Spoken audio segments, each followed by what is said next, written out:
Y bueno, vamos a continuar con la presentación El Sueño del Mundo. Le voy a pedir a Ada, a Adriana Tafoya y a Pamela González que pasen de este lado para darle curso a la presentación. Como les decía, Ada es una querida amiga que viene de Bolivia, una gran poeta de la República de Bolivia.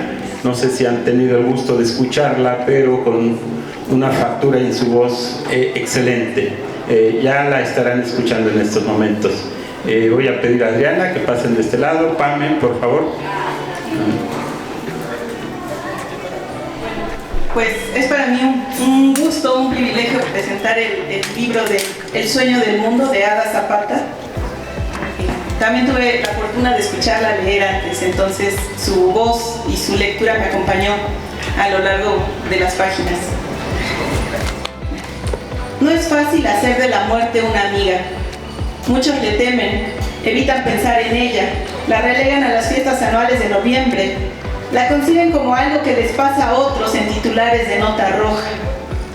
Ada Zapata nos muestra con su libro un camino para tomarla de la mano y recostarse con ella en el jardín. Elige ese espacio para abrir la conciencia, para sentir el silencio, la caricia de la nada que se cuela como humedad por los tejidos de nuestra ropa. Aceptar la muerte como compañera de viaje es uno de los frutos que obtuve de la lectura. Saber así de esa pequeña muerte cotidiana. Ella dice: herida de luz, sabe que dormir es desaparecer dentro del cuerpo. Desaparecer, deshabitar. Hay diversas operaciones de disolución del ser en su atmósfera versal.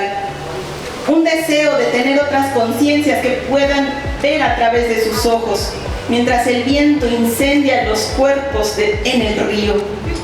Las apariciones, como entes sin cuerpo, están presentes. Ella dice: ¿quién vendrá por nosotros desde la falta del cuerpo?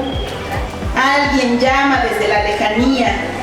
Quiere que nos acerquemos atravesando las olas, parpadeando el ojo de la muerte.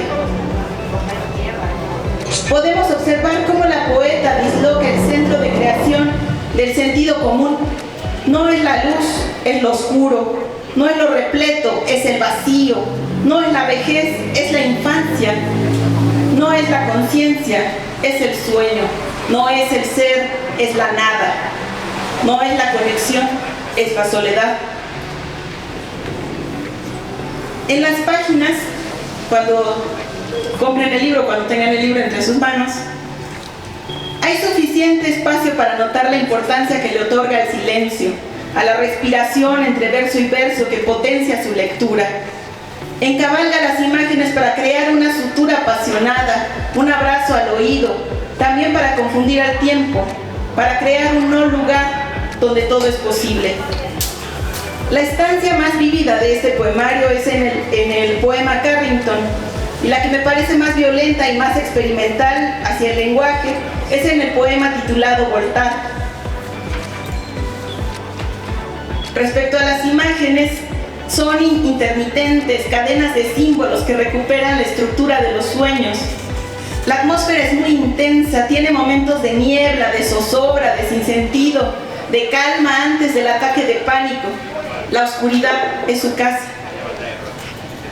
La estructura del poemario obedece a ciclos de apariciones, a símbolos que se van cargando de significado conforme se reiteran. Destaca el árbol negro como eje del mundo, como comunicación del cielo y la tierra, como renovación, renacimiento o potencia. Y la espalda, la dorsal, la T, como símbolo de conjunción, la sutura de los afectos, que posibilita el flujo de la sabiduría ancestral que germina en la noche. Espaldas, dice ella, espaldas que esconden el sueño de otros cuerpos. Otro de los símbolos recurrentes es el jardín, un espacio donde la naturaleza está organizada por lo humano, un símbolo de la conciencia donde se realizan actos de disolución. Inicia como un jardín inmóvil, donde está enterrada, donde despide al humo. También lo utiliza para crear un símil. La noche ha cubierto al alfil. Sin atravesar su cuerpo, se levanta de la silla y se aproxima como un jardín abandonado. También utiliza este símbolo para posicionarse poéticamente. Este jardín de espaldas al sol, como un refugio natural. Me vino a la mente una imagen rescatada de la pandemia de COVID o estas imágenes de Chernobyl. La naturaleza recuperando espacios que son suyos cuando Ada versa, y los pájaros perdidos en el viento regresan nuevamente al jardín deshabitado. En este espacio también conversa con Leonora Carrington, en el jardín desnudo, acariciando un cuerpo, en un diálogo abierto, nutrido de referencias a su vida y obra. Este tipo de espacio es también donde se guardan los tesoros. En este caso, las monedas fungen como alegorías de los tesoros espirituales, reunidos en el ser, que al ser enterrados se sacrifican. La moneda que nadie encontró era la muerte que amanecía como un gran sol olvidado. El posicionamiento estético-político es tangible también cuando aparece el símbolo del perro negro que ladra al canon poético. Así como Alicia pensaba en 6 imposibilidades antes de terminar el día, Ada propone paradojas que revelan un sentido insospechado del lenguaje. Por ejemplo, abriendo la luz de sombra, se aproxima invisible. Su obra es pródiga en sentencias, símiles, paradojas y oxímoron. El poema más cercano a un ars poética, donde la poeta nos muestra los motores de su creación, es el de Desaparecidos. Cito un fragmento. Entre los objetos perdidos del mundo, los desaparecidos, escribimos. Esta hoja es una puerta blanca, en esta hoja descansa mi cuerpo. ¿Quién habla en este poemario? Ella le habla a un tú, como una iniciada de la muerte que entra y sale de los cuerpos. Sus interlocutores somos nosotros, con nuestros ojos abiertos. Ella misma desdoblada y otras formas que emergen como un alter ego. La personificación es uno de los recursos presentes en esta obra. La soledad, la distancia, el tiempo acechan todos en las copas de los árboles. Tienen voluntad de mirar y mucha paciencia. Ella dice, invisible en la isla del poema, transparente como el aire, el demonio de la soledad ha copiado tu llanto en el yermo. Con influencias existencialistas, el sueño del mundo ocurre en un jardín que se va transformando conforme se habita y se deshabita, mientras explora lo posible y lo imposible del tacto, y a través de sus páginas nos da un recorrido iniciático en la barca de la muerte, mientras los recuerdos siguen jugando, ella dice, mientras los recuerdos siguen jugando, saltando precipicios 2 veces para poder morir. Porque el sueño del mundo es otro mundo, como bien se dijo aquí hoy, otro sentido para el tiempo. Así, abiertos al juego, les invito a que ingresen en estas páginas dispuestos a voltar. Gracias, Pame. Creo que hizo un acercamiento bastante puntual a la obra de Ada, que la he leído con detenimiento también. Y gracias, Pame, por ello. Y bueno, ahora le doy la palabra a Adriana Tafoya. Muchas gracias. Gracias, Sergio.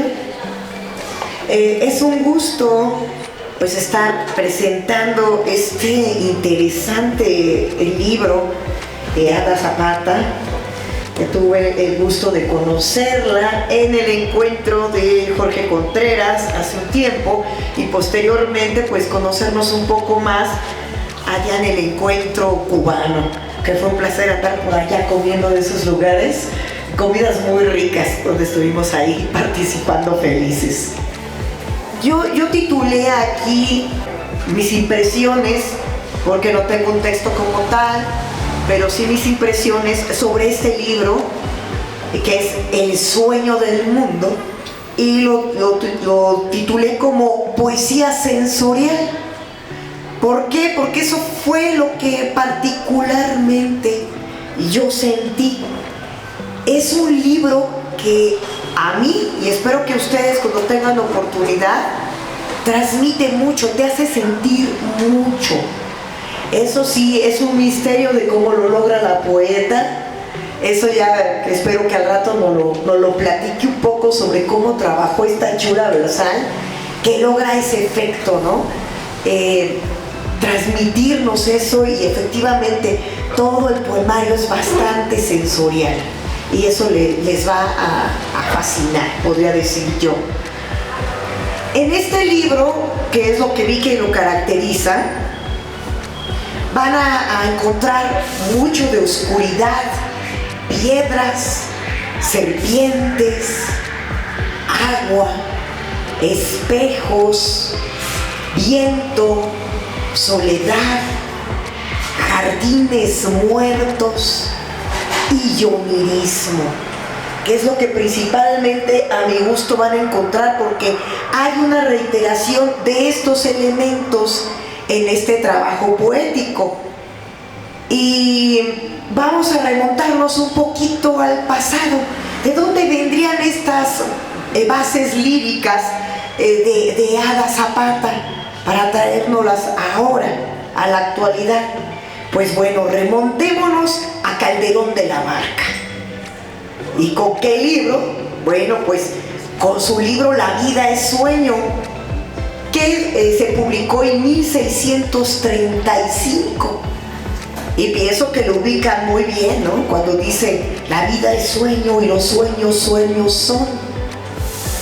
¿Y a qué va esto? Pues efectivamente, que la poeta Ada Zapata, si bien como comentaba Pamela González, utiliza diferentes recursos retóricos para, digamos, crear todas estas atmósferas poéticas, hay algo que es magistral y complejo de utilizar, que tiene su chiste y que es muy importante, que efectivamente se utiliza en La vida es sueño, ¿no? De Calderón de la Barca, que es el retruécano. El retruécano es básico para crear estos efectos donde podemos guardar la reflexión. Son vasitos para guardar la reflexión. Y aquí guardé algunos de esos retruécanos que me llamaron la atención. Tengo este. Se debe morir para poder morir. Eso es un retruécano. Y uno más. Ya no somos lo que somos y no se puede salir de los sueños. Véanlo bien, ahí está. Y con su complemento para recalcar estos sentimientos de oscuridad donde viven las ánimas, donde viven los espíritus, el ánimus, la ánima. Ahí está presente.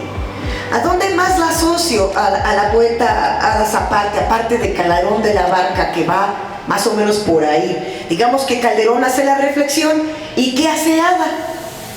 Pues entrar en esa reflexión y mostrarnos ese mundo que está guardado dentro de las sombras. Digamos que nos pone ojos de gato, porque los gatos ven en la oscuridad y entonces nos hace ver todo eso que está en las sombras. O nos pone ojos de serpiente, acuérdense que también ven en la oscuridad y ven en infrarrojos, y nos hace ver todo eso que está en las sombras. ¿Y qué podemos ver en las sombras? Pues esos muertos, esos espíritus, eso no nacido. Por ahí va, aquí tengo otro de los textos. Este jardín, que también lo comentaba precisamente Pamela, que le llamó la atención, este jardín de espaldas al sol, con animales que salen de las profundidades del cuerpo, en la casa interminable. Ahí está, eso que no podemos ver, pero que existe y está ahí, y que podría ser hasta ese cuerpo nuestro del que habla. Ahí tenemos una, ¿no? Y este otro que también se me hizo importante. Yo sigo dormida detrás del cuerpo, me cubre la espalda con hojas de otro mundo, detrás de las rejas de la casa. El manto del mundo es la soledad. ¿A dónde nos llevaría esto? que bueno, a veces lo que nos sepulta es la vida que está alumbrada bajo el manto de los rayos del sol. Y volvemos, la oscuridad sería el otro mundo, donde podríamos estar, o tal vez está otro yo que pertenece a él. ¿Qué más vamos a encontrar en este libro? Hay muchas imágenes que nos podrían mandar a un mundo gótico, que tendrían mucho que ver, por ejemplo, con Edgar Allan Poe. También un poco ese tenebrismo de Lord Byron, lo pueden encontrar ahí. Van a encontrar obviamente fantasmas, van a encontrar también, como lo comenté hace rato, viento, soledad obviamente, jardines muertos, ouijas y mediums. Hay por ahí un poema muy interesante que habla de las mesas que se levantan cuando están tratando de comunicarse con el otro mundo, al mundo de los muertos o de los no nacidos, podríamos también pensarlo, lo que no existió, los que no existieron pero están ahí. También eso vamos a ver por ahí en este texto. También localicé portales místicos de la muerte para llegar al mundo de la muerte. Volvemos a lo mismo, un retruécano está ahí, pero es real. Puede haber otro mundo de la muerte, pero no, claro, como el que nos pintan del cadáver de la novia y cosas así. No. Es otro mundo peculiar donde nos da muchas pistas la poeta. Por ejemplo, tiene una parte donde un pozo, que al asomarse al pozo sirve como espejo y se asoman otros seres o otro rostro, que podría ser ella misma, pero que está allá, está muerta, podría ser, en ese otro mundo, u otra yo donde vive en otros lugares donde no hay cavidad a la vida, pero sí a la muerte, en una forma de sublimación, porque aquí habla de la sublimación de la muerte, pero no como la conocemos, sino como un enorme mundo, un enorme universo, que es lo que a mí me logra transmitir. Y luego, para no, digamos, spoilear demasiado el libro, no se vale, ya también lo comentó Pamela, vamos a encontrar esa estética,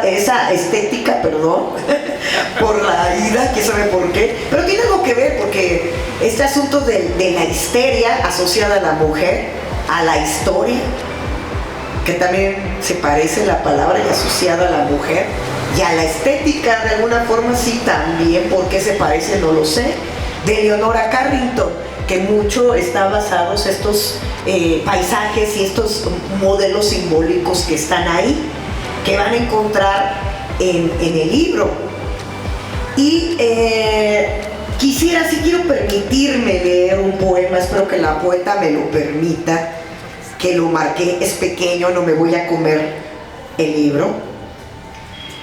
Este se titula, y me gustó muchísimo, En el reflejo del agua. En el reflejo del agua bebían los ausentes, nos tocaban y nos desvanecíamos en un abismo. Siempre estoy solo, me dijo un cuerpo desgarrado al amanecer. Miré en el espejo sin saber quién era. El olvido se transformó en camino. Si lo ve con profundidad, qué maravilla de este último verso. En general, por eso lo escogí. A mi punto de vista y como conclusión, ¿qué diría? ¿Qué nos deja este libro? Al menos a mí, como lectora, por supuesto, y como poeta. Pues yo lo concluiría en esto, que nos manifiesta la poeta Ada Zapata el sueño como la infinita muerte, y que todo nace de la muerte. Muchas gracias.